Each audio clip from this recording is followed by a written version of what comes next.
Well, hey guys, it's Krista Watson here from Krista Quilts, and on this week's video, I have a special treat for you. I am going to share my wrap-up of QuiltCon 2024. I attended the entire show, and it was amazing.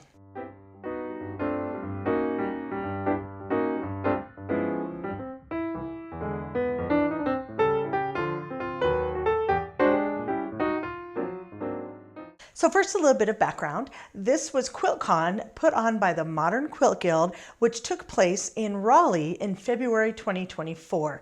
Now, the very first QuiltCon took place in 2013 back in Austin, Texas, and I've been going to this show every single year from the beginning.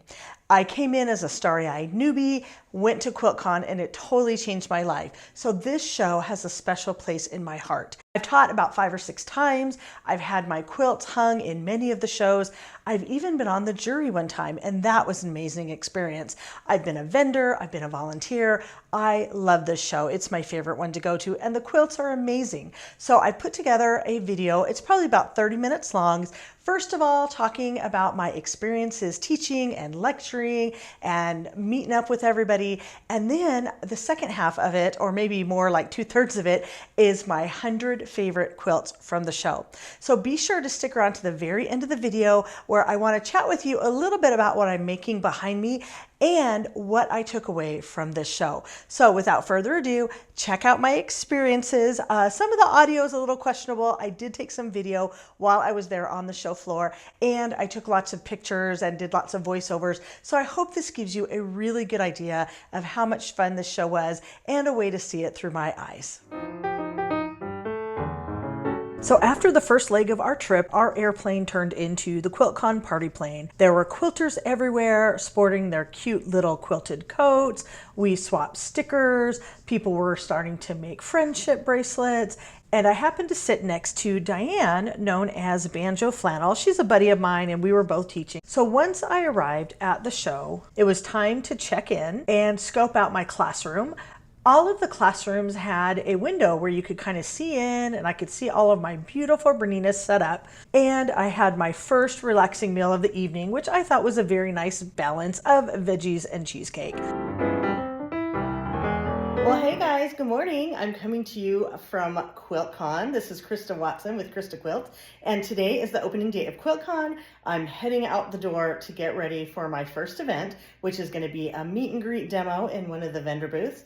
And then later, I'm going to be teaching my very first machine quilting workshop, one of 4 at the show. And you can take a look and see everything it requires. I got a suitcase there and a carry-on and backpacks, all kinds of stuff just for one machine quilting workshop, because I bring samples, I bring lots of fun things. I cannot wait. And for those of you watching QuiltCon from home or not really here at the show, I have something fun for you too. Many of the attendees got a swag bag with one of my patterns and some fabrics of my Dazzle Dots, some swatches. And if you're not here or you didn't get that, I have a fun video that I just posted showing how to quilt my fancy gifts quilt, which is included in the swag bag. And I also have kits for that too, so you can check all that stuff. Anyway, I'm ready to head out the door. It's gonna be an amazing day. Then I gotta lug all that stuff downstairs, and fortunately, I'm really close to the convention center, so it's a really short walk. So anyway, have a great day. Ta-ta for now. It was really nice that one of the vendors had a sample of my color weave quilt pattern remade in my Dazzle Dots fabric hanging prominently in their booth. And of course, the cat's out of the bag now that Mary Fons is one of the newest Benertex fabric designers. There's just a little bit of a vibe of the show floor. We got people everywhere. There's demos and signings. I'm in the Bernina and Benertex area. There's Mary Fons. You heard it here first. Newest Benertex fabric designer. Does she have a cute dress, and she has like adorable fabric and just lots of really cool stuff, signs, people. This is just one aisle, one row of QuiltCon. So my first class of the show was called Modern Free Motion Swirls, and of course the machines were all provided by Bernina. Students had a great time, and I guided them through several exercises from my book, 99 Machine Quilting Designs. So let's take a look and see just a little bit of the work that they did that day. I taught a total of 4 different classes, all out of this book, and it was just fun as we demonstrated the different motifs, practiced them on practice samples, and everybody just had a really good time. After that first day, I had a yummy dinner with my friends at Benartex who were there at the show, some of the members of the marketing and sales team. Then it was time to hit the ground running the very next day for more machine quilting fun. In my morning class, we practiced lots of different designs that you could quilt with your walking foot. Here's just a little sampling. I always recommend that my students draw out their designs on paper first so they can get an idea for how the design is going to flow. The nicest thing about teaching at QuiltCon this year is that all of my classes were in the same room, so I knew exactly where I needed to be. So this is a view of the show floor from above. This is kind of cool. We've got the vendor mall, and it is just hopping with people. Awesome. Wall to wall people. QuiltCon's amazing. And then you have all of the exhibits. When I'm filming this, I haven't even looked at everything yet. I'm teaching, having fun. It's an amazing show. After a quick lunch break, it was time for my next class, Walking Foot Spirals. The students did beautiful work, as you can see here. Whenever I'm teaching, I always tell my students to enjoy the look of what I call handcrafted machine quilting.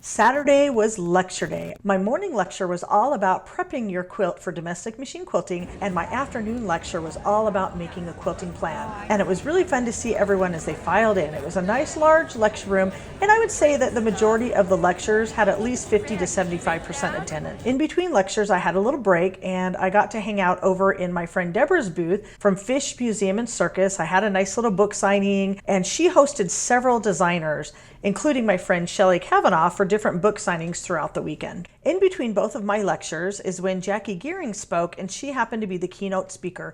Jackie and I go way back. She's one of the very first people I met at the very first QuiltCon, and I'm so glad to see that all these years later, she got the accolades that she deserved because she is one amazing quilter.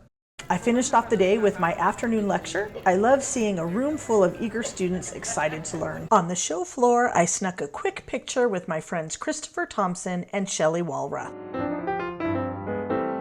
This is Krista Watson here, and I'm with Jennifer from Threaded Lines in booth 321. This is my last QuiltCon event. It's been amazing. Yay, yay. And I'm sure she's had a great time. Yes, tell me, it's been so much fun. It's been like record attendance. It's been super, super fun. But if you are here at QuiltCon and you haven't seen me or Jennifer yet, come on by. Booth 321 until today's Sunday. The year's 2024. The time will be here until 2 o'clock. Jennifer will be here all day. I will be here until 2 o'clock, and then I'm going to look at quilts. So 321, hope to see you guys. Here's her booth, some cute little quilts in her booth. And then I have like my books, you know, we're having a book signing. You probably didn't see any of that. Anyway, QuiltCon, love ya. Love you, bye. Oh my goodness, I had so much fun teaching and lecturing and meeting up with students, but the real highlight of the show are the quilts. So what I did is I took photos as I was able to look at the show. I only had about 2 hours on the Saturday before the last day of the show and about another 2 hours on Sunday. So a total of 4 hours to view the quilts, which let me tell you is not really enough time. So as I walked the show floor, aisle by aisle, and checked out all the beautiful quilts, I snapped photos and artist statements of every quilt that just really grabbed me. And I thought it was kind of interesting that by the time I was done, it was about 100 quilts. Now, this is going to take about 15 minutes to get through, but go ahead and pause it, ponder the images, look at the artist statements, and really enjoy these beautiful quilts. One little caveat, there were about 500 or 600 quilts in the show, and I only took pictures of about 100 of them, so the way I saw the show would be completely different than how someone else saw the show. Before I get into the rest of the pictures I have to share with you, I want to call out two quilts that were really special to me. The first one was the quilt that won Best Machine Quilting by my friend Yvonne of Quilting Jet Girl. Now, I met her, I believe, at the very first QuiltCon. We followed each other's work. She's a domestic machine quilter. I'm a domestic machine quilter. And I was so proud that her quilt that was completely quilted with a walking foot on her domestic machine won the award for Best Machine Quilting. For me, that kind of elevated domestic machine quilting, and more importantly, I think that it inspires the next generation of quilters that know that a quilt does not have to be computer perfect to be functional and beautiful. So, way to go, Yvonne. The next quilt is a special quilt that my very own Modern Quilt Guild here in Las Vegas made. Now, I wasn't a part of making the quilt, but they did ask my permission to use my Geese in the Garden quilt pattern. And of course, I said yes. I think they did an amazing job, and it really kind of inspires me to want to make this quilt again. And now, without further ado, check out the rest of the quilt and enjoy the virtual show.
There's my friends helping me with my luggage on our way out of QuiltCon. Sad because it's over, but happy because it was amazing. Wasn't that just amazing? I don't know if you were inspired. I was certainly inspired. Go back and pause if you'd like to read all of the artist statements. It sure was an amazing show. These are quilts that spoke to me, and here's my biggest takeaway from the show. I have been to every QuiltCon since the beginning, and sometimes I've gotten my quilts into the show, sometimes I haven't. But what I've realized is because quilting is my full-time job, a lot of times my quilts end up appealing to the mass market, which I'm totally happy with. And I love making these quilts and I love teaching. But what I realized, I'm not making as many modern quilts in the last few years as I did in the very beginning, which kind of got my name on the map and got me known in those modern circles. So QuiltCon has inspired me to make sure I have more balance in my quilt. So basically, this is the way I look at my quilts. I have my commercial quilts on the one hand. These are the ones to promote my fabrics and my patterns and my classes and my lectures and all of that. They're my teaching tools. But what I'd also really like to make are what I call my runway quilts. Runway quilts aren't meant to be patternable or teachable. You can learn from them, but they're meant to be very soul fulfilling. I don't have to make them for anything. I don't have to make them for a deadline. I just want to make them because the reason I call them runway quilts is because think of the amazing over-the-top fashions that you see on the runway. You're not going to go and see that outfit at your local retailer, but you might see the colors or you might see a style or something from that over-the-top kind of way out there design might trickle its way into your wardrobe. And that's kind of the way I want to view my quilt. So this quilt behind me, this is one that I've been working on for a while, made out of some improv patchwork. It's in its infancy on what I want to do with it, but I will share as I'm making this quilt. And to me, this is going to be the start of what I call my runway quilts. It's not going to be patternable. It's not going to be for a class. It's going to be a quilt that I want to make just because to push the boundaries, to explore and to play. And of course, I will share that with people through pictures, through video, because I am definitely a sharer. But freeing myself of that limitation of needing to turn it into a class, needing to turn it into a pattern. In fact, this is the first quilt I'm working on that after 9 fabric collections, this is the first quilt that uses more than one fabric collection. It actually has fabrics from all of my collections. And so giving myself the freedom to explore, the freedom to play really, really excites me. So stay tuned to what this turns into. And that's my biggest takeaway from QuiltCon. Make really soul-fulfilling quilts. Make quilts that don't have to be for a deadline. Make quilts just because. And I will balance that out with my awesome commercial quilts that I still love making. Don't get me wrong. I have never not enjoyed making a quilt. But having this little takeaway from QuiltCon, having this little bit of inspiration really sets me on fire. And in fact, it reminds me of the very first time I went to QuiltCon in 2013 and I came home and I started just really going crazy making all the fun quilts that I now had permission to make. So all these years later, I'm kind of giving myself that permission again, and I want to give that to you. So I'll quit rambling. I'll wrap it up just to say, I hope you've enjoyed this video. I hope you enjoy quilts no matter what your style, what your genre is. I'm here to support you every step of the way. Until next time, happy quilting.